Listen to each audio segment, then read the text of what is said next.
of sci-fi, comedy, and horror.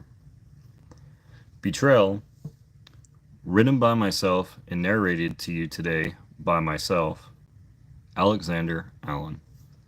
Invite you to sit back and listen to chapters 1 through 3 of Betrayal, Book 1, The Facility.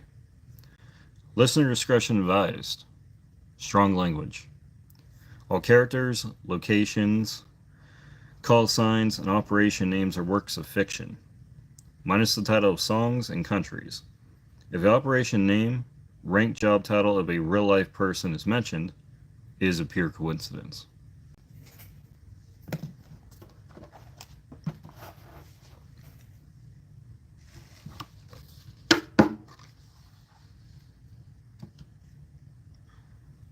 Chapter 1. The Mission. As I reach out to my left and grab the bottle of Jack that I had acquired from some punk-ass kids from down the street, I take a drink and look around my immediate surroundings. To my left, there are a group of kids playing hacky sack while listening to Shoop by Salt and Pepper. To my right, I see people playing volleyball, basketball, and frisbee. Behind me, I hear the ring of a bell coming from above the door of a nearby mini-mart. Shouts of drunks from the bar about a block away and the soothing sound of someone playing Elvis Presley's Burning Love on the ukulele. In front of me, I feel the warm breeze coming off of the clear blue water of the ocean, the warming sensation of the sand and the cool ocean water washing up on the beach, moving between my toes, as well as a few dolphins jumping out of the ocean water in the distance. It's going to be a wonderful day, I said to myself as the sounds of sirens could be heard coming from my left out in the distance, most likely coming from the military base about a few miles down the road known as the Red Reef. As the military police officers rush into the parking lot of the beach with their cruisers, tires screeching and sirens blaring, I take a deep breath and swig down the last few drops of Jack I have left. The doors on the lead cruiser open up, and two military police officers step out with their guns drawn on me. "Major John Marcus, drop the bottle and raise your hands in the air," one of the officers yelled from behind the door of the cruiser, his weapon still drawn on me. I tossed the bottle of Jack down from my left hand by my side and raised my hands in the air, flipping off the officer with my right. "Can't you people get a real job?" I said sarcastically with a grin on my face. "Turn around and go down to your knees with your hands on your head, fingers interlocked," yelled the officer, not taking too lightly to my middle finger being in the air. I turned around to face the officers and placed my hands over my crotch and interlocked my fingers. "All right, boys, hands on my head, who's ready to party first?"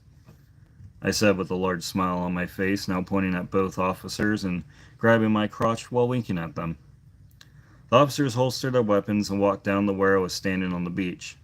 Damn, do they look pissed. "Think you're real funny, don't you, Major? Well, the party's over now, so allow me to help bring you back to the real world," said a young military police specialist with the last name Mario, as he stood in front of me looking at the smile on my face. He honestly looks like a little schoolgirl with his uniform and little silver badge. As Officer Mario reaches out to grab my right arm, I drop down and grab the empty bottle of Jack by my side. The party's just getting started. I instantly jumped back up and hit Officer Mario over the head with the bottle of Jack, causing him to fall to the ground. As the other officer, by the name of Sergeant Taylor, rushes towards me drawing his weapon, looking like a damn Ken doll with his hair gelled back and eyebrows plucked, I threw the bottle of Jack at him, striking him in the gut, causing his weapon to discharge. "Son of a bitch, my foot! My fucking foot!"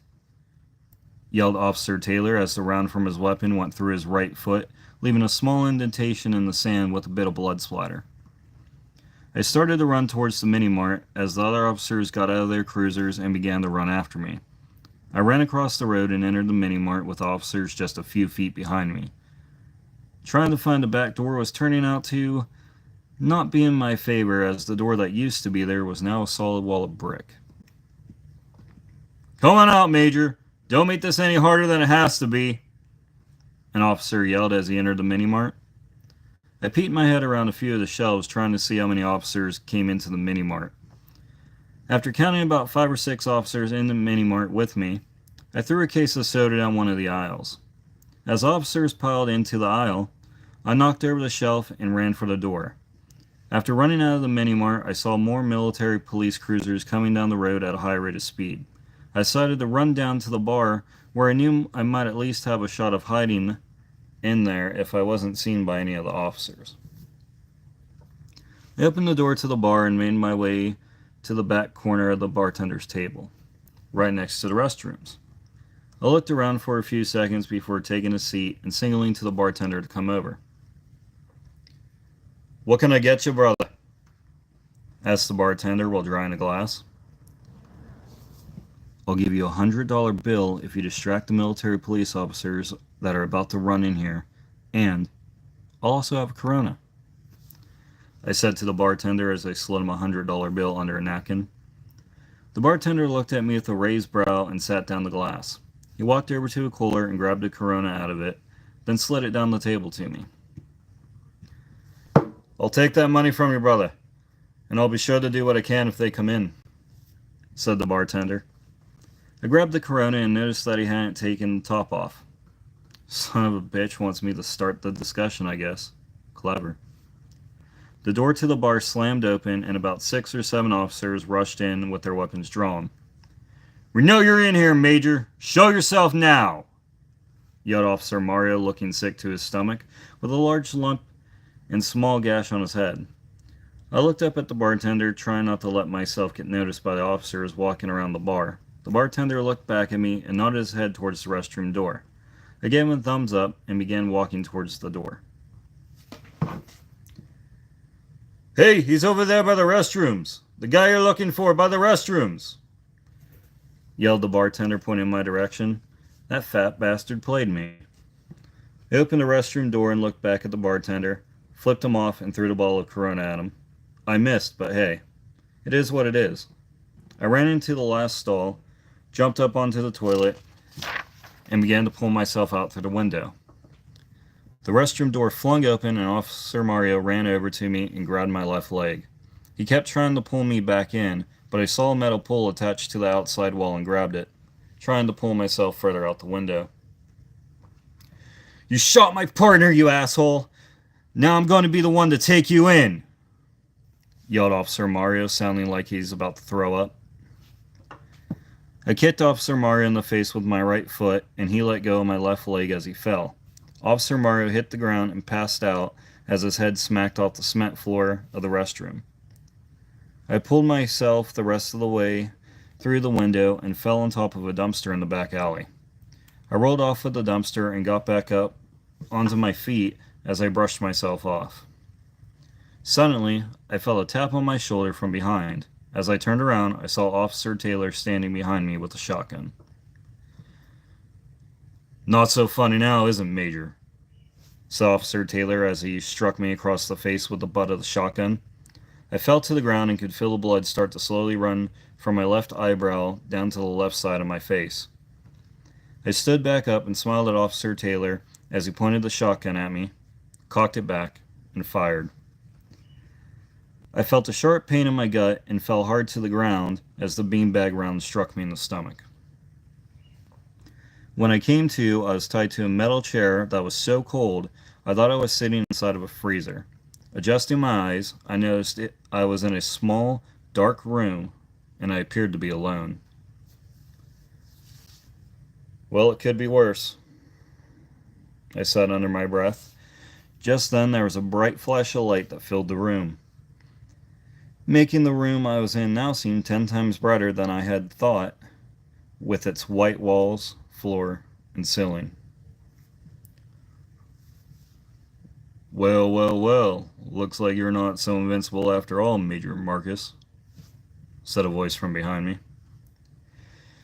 "Well, your mother seemed to think otherwise," I said, looking back behind me only to see 2 civilian contractors, mercenaries.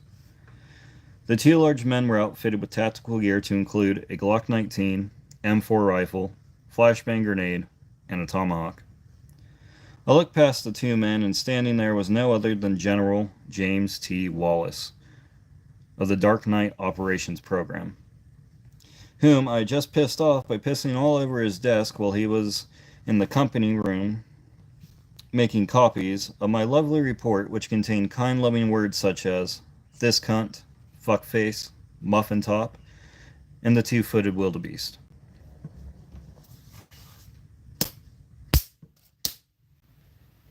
Made the sound from the buttstock of an M4, cracking me in the back of the head, handled by one of the contractors. You just don't know when to quit, do you? Said General Wallace, walking past me while shaking his head as he sat down on the long metal table in front of me. General Wallace was a man of strict discipline and values. He had frost white hair, green eyes, tan skin, and was about 6'3", 230 pounds of solid muscle. General Wallace had a tattoo of his family tree on his back and one of a dragon on his right shoulder. I had only worked with General Wallace a handful of times, and during our last mission together, I had reached his limits and was kicked off his team. Or so I thought. Major John Theodore Marcus. 22 years of service with 1 Bronze Star, 2 Silver Stars, 3 Purple Hearts, and 1 pending Medal of Honor, said General Wallace, reading from a manila folder. He continued to say, joined the United States Army at age 17, airborne and air assault schools completed at age 18, Ranger School completed at age 19, Q Course completed at age 25, and passed selection into the unit at age 34. 6 tours in Iraq, 2 tours in Afghanistan, 1 tour in Somalia, 3 tours in Iran, and several other, assignments alongside our friends with the SAS. What the hell happened to you, Major? You used to be one of the best members of my unit, but now you're pissing on my desk, going AWOL, assaulting military police officers. What the hell is wrong with you? Said General Wallace, closing the manila folder. I looked up at General Wallace and for some reason couldn't help myself from wanting to whip out my giant white dick and telling him to suck it. Unfortunately, I was still tied to the chair. Well, when you start to outlive your brothers and everyone else around you seems to die, you start to stop giving a fuck, I said with a smile on my face. Well, I've got one more operation for you, Major. Ever been to the Amazon? Said General Wallace, reaching for another manila folder. I looked at General Wallace and exhaled. I'm there now, sir. I'm tied up to a chair. I'm being kept against my will. The only thing missing is your wife's big black ass twerking in my face, I said as I started to sing, My anaconda don't, my Anna. I got hit with the buttstock of an M4 again. You're a big dumb motherfucker, aren't you? Said the contractor standing on my left, whose beard was long and white like a wizard.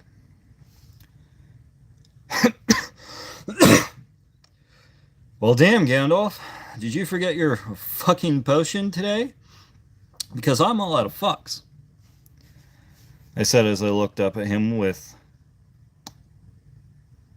well, my apologies, sticking my tongue out. Enough. One more word out of you and I'll cut your damn balls off and feed them to you, yelled General Wallace as he slammed his hands down on the top of the table. So what is it that you need, sir? I asked as General Wallace gave the signal to the contractors to untie the ropes that were keeping me tied to the chair. I need you and your team to go recover a Dr. James Carson along with his research data. The Beck's contractors will accompany you and your team. Your gear and your team are already outside on the tarmac. Any questions? Said General Wallace, not looking too happy with me. So you're telling me that I've got a free trip to the Amazon with my boys, but I have to bring this bag of bellends with me? I said, pointing behind me with a straight face. Get the fuck out of my building and get to the tarmac, said General Wallace as he shoved the manila folder into my chest. I opened the door and entered a long, narrow hallway with no windows and only one door at the end of it.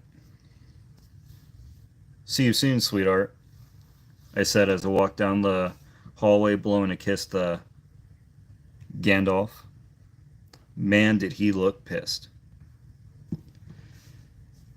I pushed the door open at the end of the hallway, and to my surprise, the tarmac.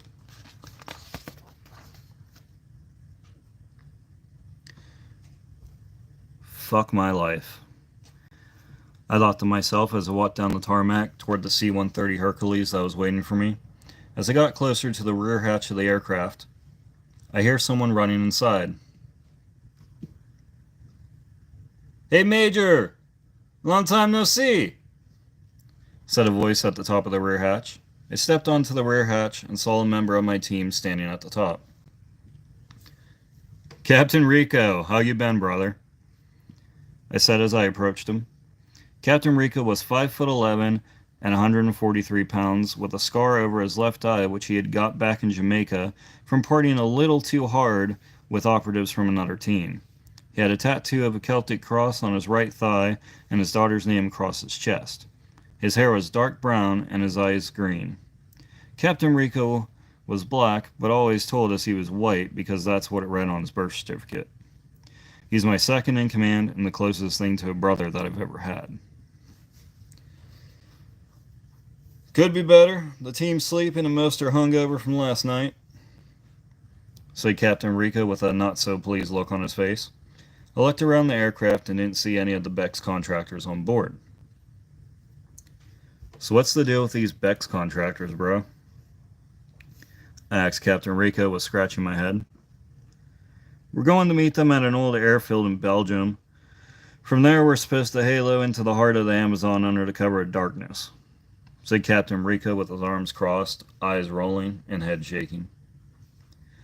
"Well, fuck me in the ass and call me Pinocchio because I feel like a giant-ass puppet," I said as I strapped into my seat while smiling at Captain Rico. Chapter 2. Bex. "Mr. Taylor, it's time for you to get a mission briefing to the men," said Roy Thompson. Thompson was a light-headed man around 42 who had no family or outside social life from the Bex contractors.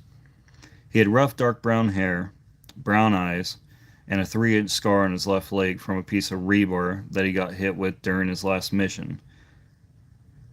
Thompson was recruited to Bex shortly after being arrested for the assassination of Prince Ebidu of Northern Africa, along with his entire security force, which totaled to around 67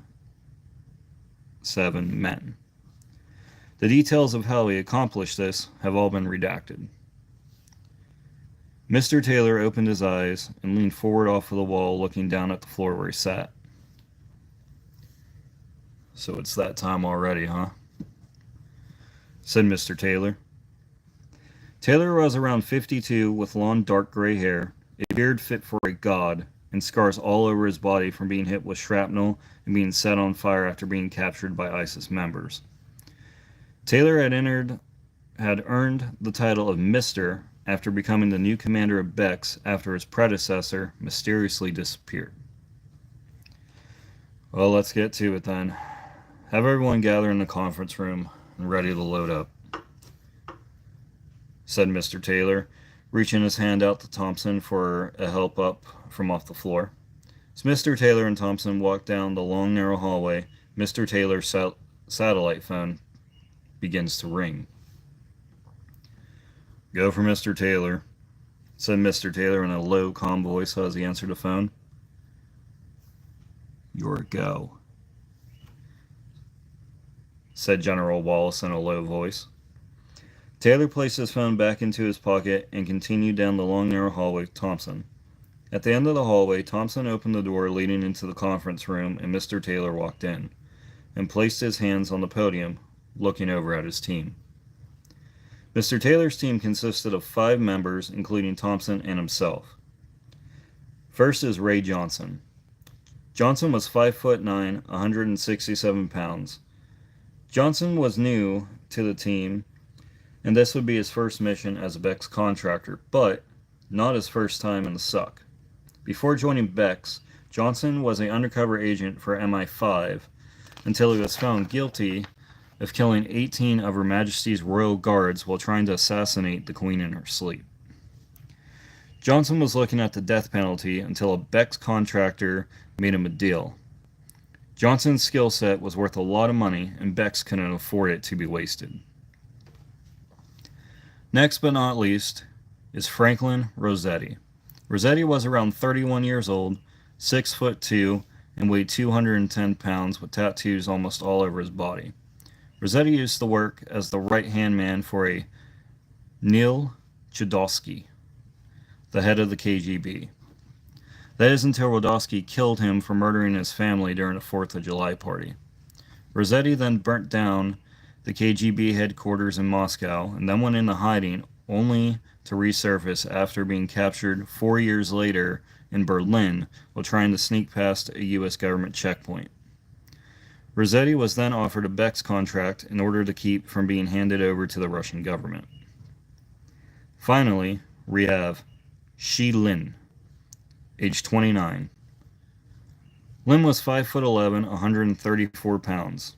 Lin used to be the #1 assassin in the world. That is until he lost his left eye at the hands of a Beck's contractor who cut it out with a K-bar knife during a conversation over a kill count. For Lin, it was simple: work for Beck's or die a slow and painful death. "Listen up, gents," said Mr. Taylor, taking a deep breath. "Operation Dark Shadow is now a go. Grab your gear and get your shit together.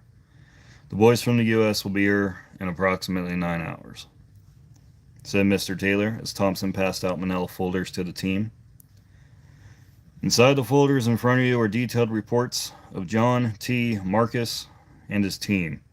Read over those reports carefully because your life may depend on it. You're dismissed," said Mr. Taylor as he stepped down from the podium and walked out of the conference room. Mr. Taylor walked down the long, narrow hallway and opened the door leading outside to a cold, dark, empty field, followed out by Thompson. "You all right there, brother? You seem a little on edge tonight," said Thompson, looking at Mr. Taylor, who seemed to be in a daze. Mr. Taylor reached into his top right coat pocket and pulled out a cigar, lit it, took in a deep puff,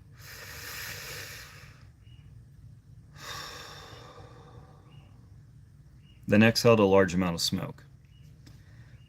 "Maybe there's still a chance I convince him to reconsider my offer.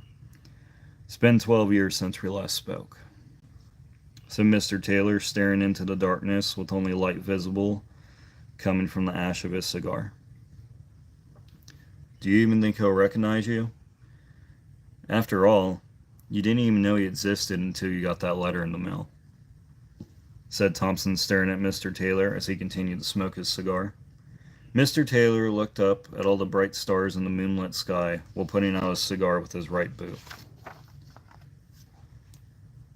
"If only you knew the truth about what really happened between us back then, never in my life would I have thought I'd have to kill my own son," said Mr. Taylor, kicking his right boot against the cold cement wall.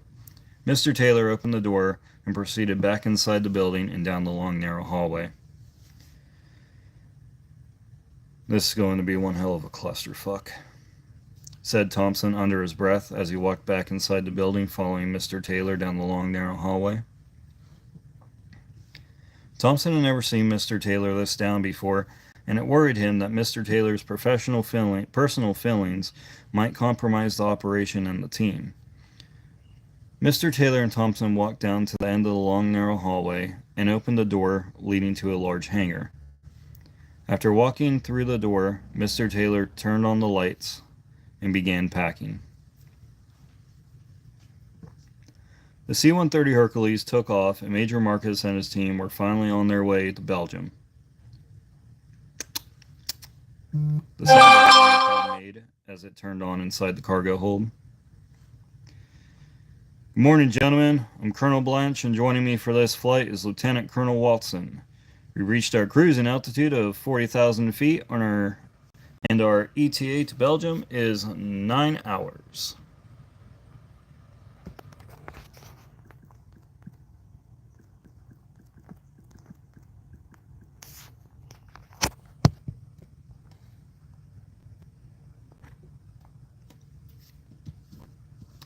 Said Colonel Blanche over the intercom. I looked around at my team, who seemed to look hungover still. My team consisted of 5 guys, including Captain Rico and myself. First, we have Sergeant First Class Martinez. Sergeant First Class Martinez was a jolly little fucker, coming in at 5'4" and 135 pounds of just pure awesomeness. With his long, rugged ginger hair and unkempt monster of a beard, he'd probably remind you of the dwarf from that stupid medieval franchise where the 2 gay midgets and a whole bunch of other weird fucktards fight over a ring that controls them all. Sounds like a bad Mormon honeymoon. He even carries a battle axe. Coincidence? I think not. Next up, we have Staff Sergeant Packer. No, kids, he's not that kind of Packer you're thinking of.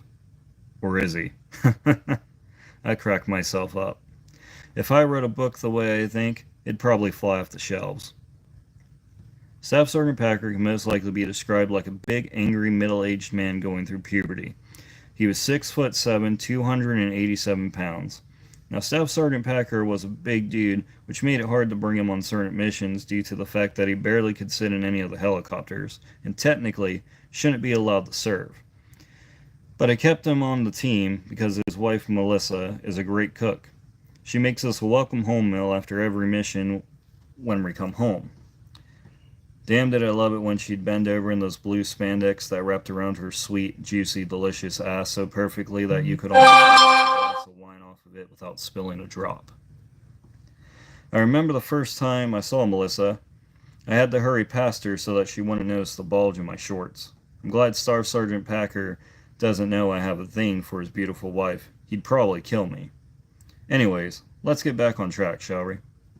I remember when Staff Sergeant Packer got into a bar fight because someone made fun of his ponytail. He was tough as shit until the local police department showed up, at which point he began crying like a little bitch and tried to blame me. What an asshole he can be sometimes. He's the best combat medic I've ever seen. Last on my list of miserable misfits, we have Staff Sergeant Deo. Staff Sergeant Deo was like a jolly and pissed off blonde-haired giant at 6'4", 320 pounds of sex machine. He was gentle with the ladies and a destroyer of men. Staff Sergeant Deo, like me, is single and ready to mingle, so we're usually easy to find. Mostly at dank bars where all the sluts who have yet to find the meaning of life come out to. Might as well get some rest now. It's going to be a long night.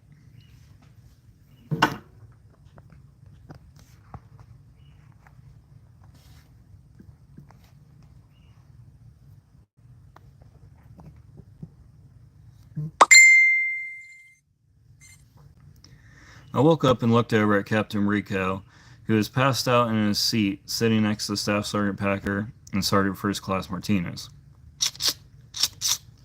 The sound of the intercom turning on again. Rise and shine, ladies. ETA 5 minutes, said Colonel Blanche over the intercom. I rubbed my eyes and saw the rest of the team waking up after a long flight. Alright, you beautiful bag of dicks. It's almost time to meet up with the Bex contractors, so let's put our game faces on. I yelled as I turned to my right and left, attempting to crack my back. The C-130 Hercules landed in Belgium at the Bex contractor's private runway and pulled in front of what looked to be a giant hangar. The hangar doors opened and a bright white light lit up the aircraft and part of the runway. Mr. Taylor and his team walked up to the rear hatch of the aircraft and knocked on it. The rear hatch began to open. Once the rear hatch was fully opened, I saw Mr. Taylor and his team standing at the bottom of the hatch looking like a bad cover band from the 80s. My name is Mr. Taylor, and I'm in charge of this operation now. Therefore, you will all do as I command. Do I make myself clear? Said Mr. Taylor, and he and his team boarded the C-130. I bent my hand down and started to shake and laugh. Listen here, Robocop. The only person in charge of this operation is going to be me. I said as I sat back down on my seat. Mr. Taylor walked up to me and sat down on the seat next to mine, placing his left hand on my collarbone and applying a great amount of pleasure. You don't remember me, do you, Major? Asked Mr. Taylor while looking at me with a dead stare. Yeah? You're the guy from the Old Spice commercials, right? I replied while trying not to show that I was in pain. Mr. Taylor laughed for a moment. Then he made a fist with his right hand and swung it hard.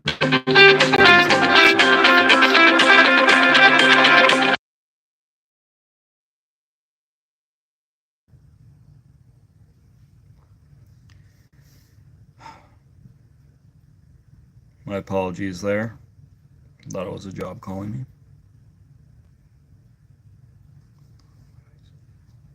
Okay. I replied while trying not to show that I was in pain. Mr. Taylor laughed for a moment. Then he made a fist with his right hand and swung it hard right into the left side of my face. Mr. Taylor had just punched me in the face nice and hard.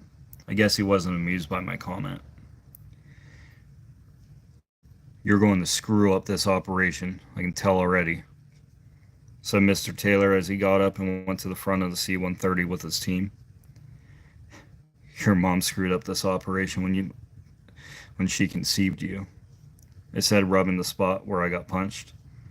Mr. Taylor put his head down and sighed as he pushed the button to turn on the intercom. Get us out of here, Colonel, said Mr. Taylor, speaking into the intercom. Mr. Taylor motioned for his team to strap in as he grabbed a seat near the stairs leading up to the cockpit.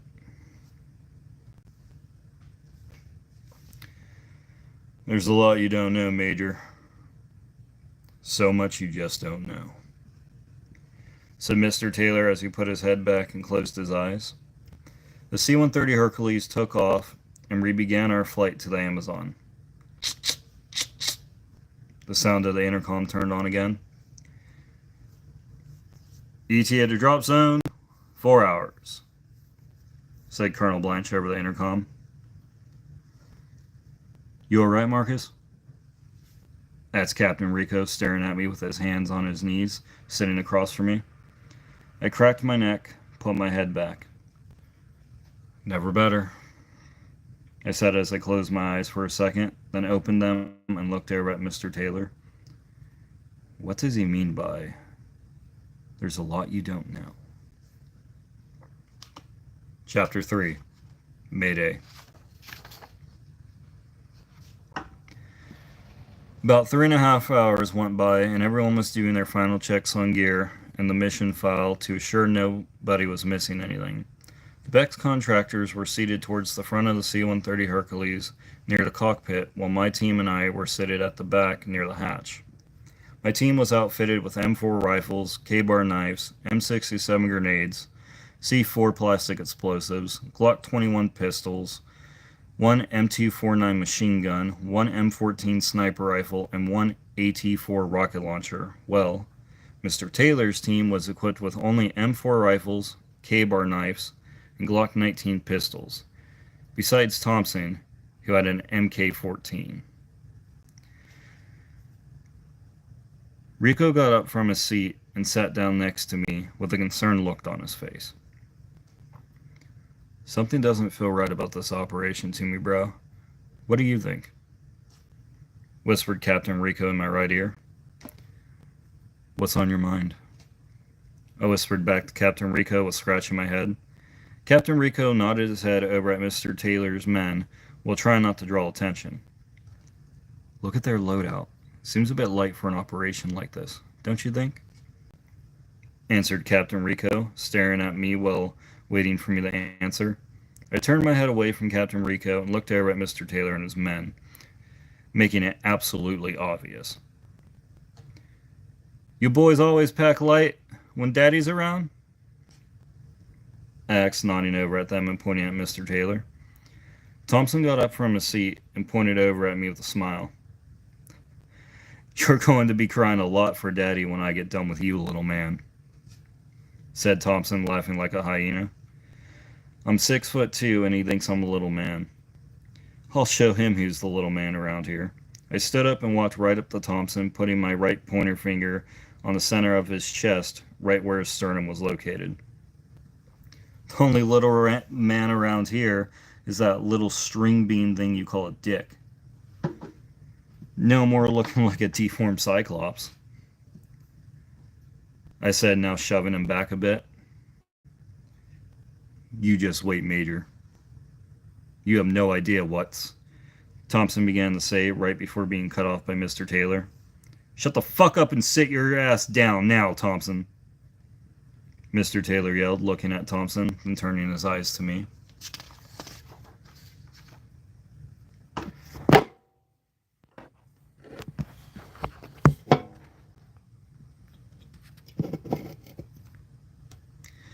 As for our gear, Major, my men and I don't need the extra weight. It's only going to slow us down. Now shut your goddamn mouth and leave my men alone, said Mr. Taylor with rage in his eyes. I sat back down on my seat next to Captain Rico and put my right hand on his left shoulder. Yeah, something's not adding up here. Who cares about extra weight when it's the gear you need to complete the mission? Good eye, Captain, I said to Captain Rico in a low voice while staring at Mr. Taylor, talking with Thompson. The sound of the intercom turning on again. ETA of the drop, 10 mics, minutes. As normal, wait for the jump light to turn green before jumping out of this perfectly good aircraft, and thanks for flying Air America, said Colonel Blanche over the intercom. Alright boys, let's get, I said as the C-130 Hercules made a sharp left turn. Boom! It's a work in progress, everybody. A bright flash of light filled the inside of the aircraft. The C-130 Hercules began to make evasive maneuvers, sharp left turns, sharp right turns, dropping fast, and then climbing fast. Red Reef, this is Charlie November 137. We have been engaged. I say again, we have been engaged. Over, yelled Colonel Blanche through his headset. We all tried to get back in our seat and strap in as the C-130 Hercules began to make evasive maneuvers again. Pop, pop, pop, pop, pop, pop, pop. The sound from the anti-missile flares made as they deployed out from beneath the aircraft. Shh, shh, shh. Boom, boom, boom. Several missiles blew up as they reached the anti-flares, shaking the C-130 Hercules massively.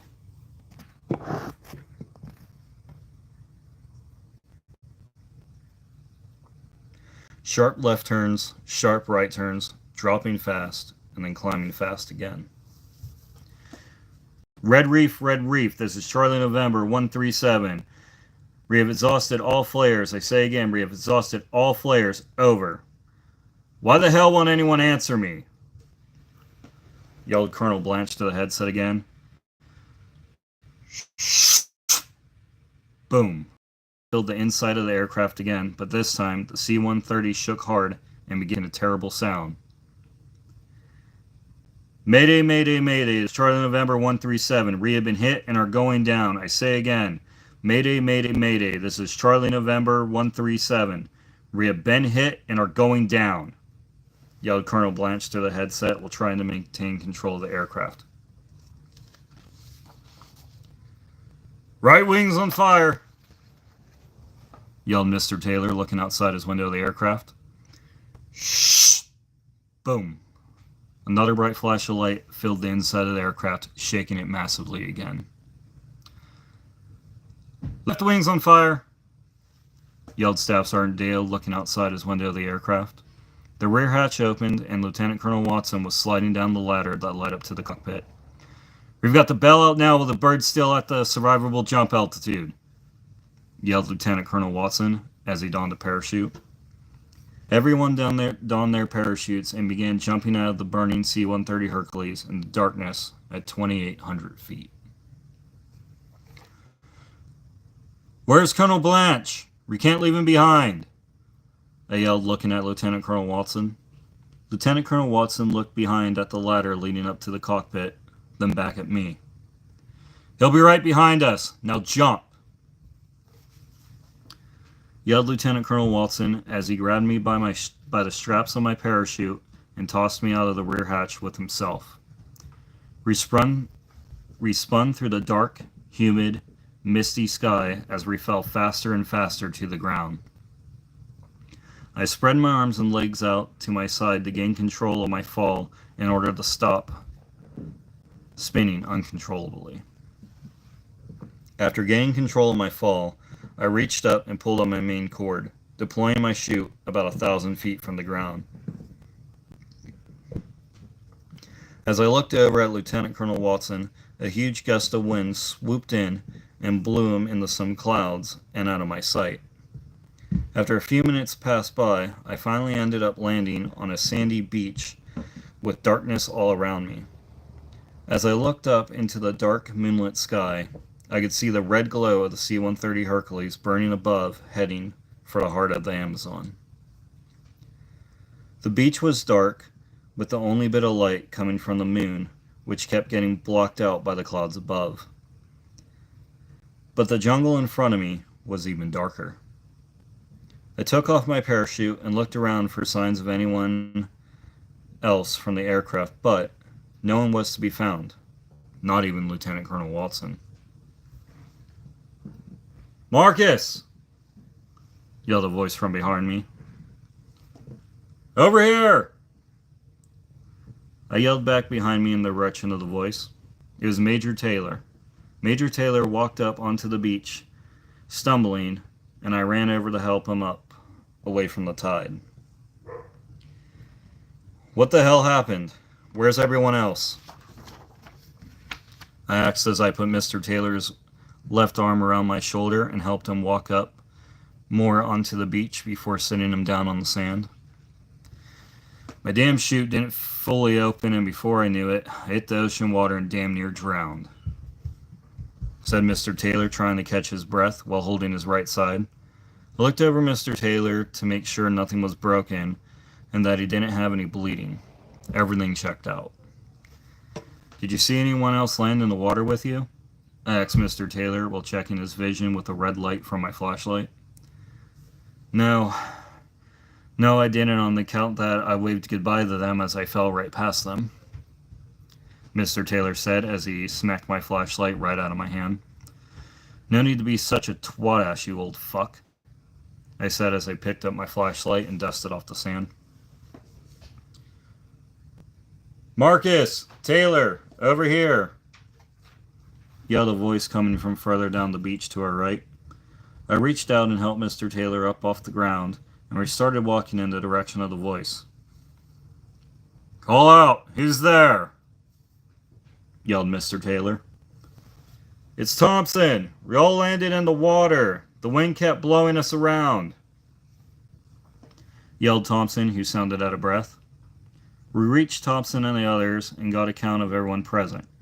Everyone who was here but 3 men, Captain Rico, Lieutenant Colonel Watson, and Colonel Blanche.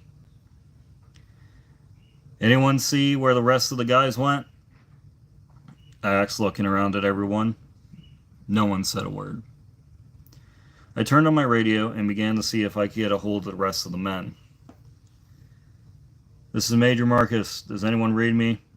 Say again, this is Major Marcus. Does anyone read me? Over. I sat into the radio waiting for a response. Several minutes and a few more radio checks went by, but still no answer. There's a bright glow of light and a large amount of smoke coming from deep within the jungle. The C-130 had finally crashed into the jungle. Alright everyone, listen up. We need to check over our gear and move along the beach until we can find a good way into the jungle and head for the crash site. Once there, we'll set up a protective zone and then search the wreckage for survivors. Keep your eyes open. We don't want any more surprises," I said, looking at everyone to get a sign of confirmation. "There's no way anyone could have survived that crash. Look at it," said Johnson in a panicked voice and worried face, pointing in the direction of the crash site. "You don't know that. None of us know that for sure," said Thompson, looking over at Johnson. "Let's move out and see if there's any other survivors on the beach," said Mr. Taylor, pushing through everyone. It didn't take long for us to find someone else on the beach, maybe 10 minutes or so. "Hey, look over there! It's a beacon strobe!" yelled Mr. Taylor, who was in front of the group. About 150 feet or so down the beach, Reed see the bright yellow flash of the beacon strobe. When we reached the source of the emergency beacon, we were all shocked at what we had found. Right in front of us was Lieutenant Colonel Watson, whose body had been speared by a 10-foot metal rod sticking out of the beach sand. His face was cold, and his eyes were filled with dark red blood. His body ran down the metal pool and covered about a 3-foot patch of sand in a bloody mess. Lieutenant Colonel Watson's chute had never deployed. He would have died, metal rod or no rod.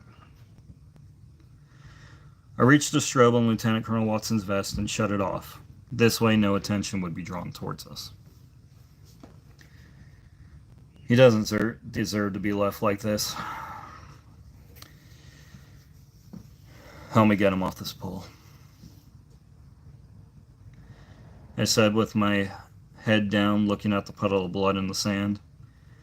It took 5 of us to get Lieutenant Colonel Watson's cold, limp, lifeless body off of the metal rod and onto the ground. "Should we bury him or just leave him like this?" said Johnson, still a bit shaky. I reached down and pulled off one of Lieutenant Colonel Watson's dog tags and placed it in my right upper breast pocket with my right hand and closing his eyes with my left. "It'll take too long to bury him, and if anyone survived that crash, we don't have time to waste here. Let's bow our heads in remembrance of this man," I said, looking down on one knee with my eyes closed, shaking my head. "Dear Lord, we're gathered here today to remember a kind, sweet, loving man named Jason Lee Watson, Lieutenant Colonel, United States Air Force. Watson was an amazing pilot and an even greater friend. He leaves behind his wife and 2 sons. Rest in peace, brother. Oh, and Lord, give us the strength to find and destroy every one of those miserable little fucks who did this. Amen." I stood up and noticed footprints leading into the jungle in front of us. These looked like Rico's boots prints, I said as I shined my red light on them to get a better look. They were definitely his. Maybe he found Watson, and after the explosion of the C-130, he turned on the beacon as a signal for help, then decided to go to the crash site, figuring that's where we would all be heading, said Mr. Taylor, staring into the dark, thick jungle. Maybe, I said as I motioned for all of us to walk into the jungle.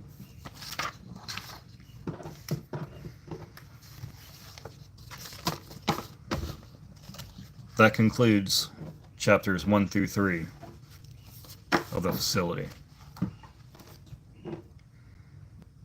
I apologize about the few interruptions there during the reading. I hope you enjoyed these first 3 chapters, and I hope you will be looking forward to hearing what is to come.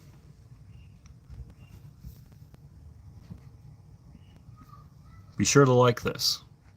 Be sure to subscribe and turn on your notification bell for updates. there is more than people that lurk in the jungle.